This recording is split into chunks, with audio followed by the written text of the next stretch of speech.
In today's world, many pastors and churchgoers are deeply influenced by their understanding of the Book of Revelation, or more precisely, what they've been taught it means.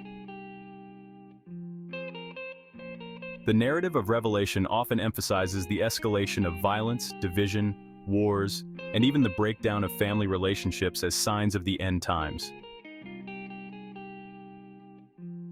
This interpretation can be found in various scriptures within the Bible, including Matthew chapter 24 and verse 7, which reads as follows: "Nation will rise against nation, and kingdom against kingdom.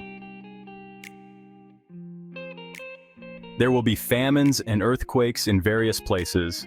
These passages depict a world descending into chaos with escalating violence, division, and natural disasters.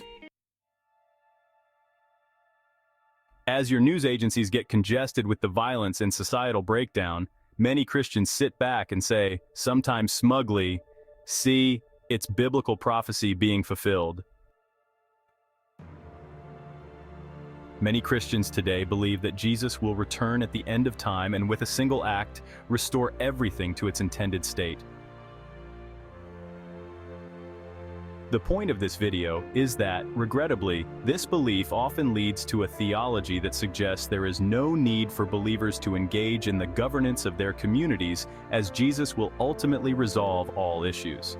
Verses are often interpreted to mean that Jesus will return and fix everything, leading some to believe that there is little need for personal involvement in societal matters, such as who governs, who makes the laws, or who controls the institutions of education and commerce. So while Christians sit on the sidelines, bad people do the opposite. These bad people take advantage of the vacuum left by Christian bystanders, and they promulgate their own agenda, and then the bystanding Christians complain as they become subject to immoral leadership. Christians sitting on the sidelines is how prayer was taken out of schools, how abortion grew to abuse millions of women, how the transgender issue dominates schools, how minors are permanently injured through gender surgery. It is also how incompetent bureaucrats were put in charge of our election processes. But what if this biblical understanding that creates the passive bystanders isn't entirely accurate? The parable of the talents in Matthew chapter 25 verses 14 through 30 offers a compelling counterpoint to the idea of passive waiting. This is the teaching in those verses. Again, it will be like a man going on a journey who called his servants and entrusted his wealth to them. To one he gave 5 bags of gold, to another 2 bags, and to another 1 bag, each according to his ability. Then he went on his journey. The man who had received 5 bags of gold went at once and engaged, connected with and put his money to work and produced results. So also the one with 2 bags of gold. But the man who had received 1 bag went off, dug a hole in the ground, and hid his master's money. This last man was a bystander, refusing to engage in all that was around him. In this parable, the master rewards the servants who engage and produce results, while the servant who does nothing is harshly cast into hell. This third servant could represent those who, due to their theological beliefs, choose not to engage in local governance or hold accountable those who do.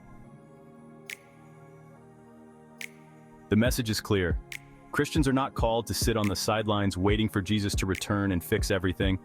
Instead, we are called to actively engage in our communities, to take responsibility for what happens in our schools, our local governments, our businesses, and our families.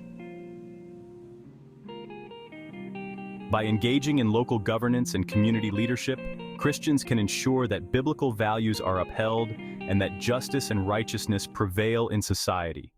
We will end with yet another verse. This verse depicts Christians who thought they were doing the right thing here on this earth.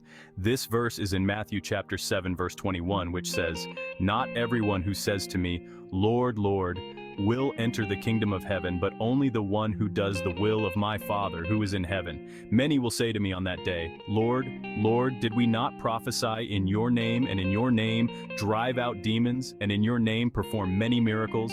Then I will tell them plainly, 'I never knew you. Away from me, you evildoers.'" At the time of this recording, remember that 40 million Christians in the United States sit on the sidelines. Is their inaction responsible for the unchecked rise of evil that will plague our children long after we are gone? Learn more about how you can be the light of the world, you can be the salt of the earth, right? Were you live at www.defenderunion.org.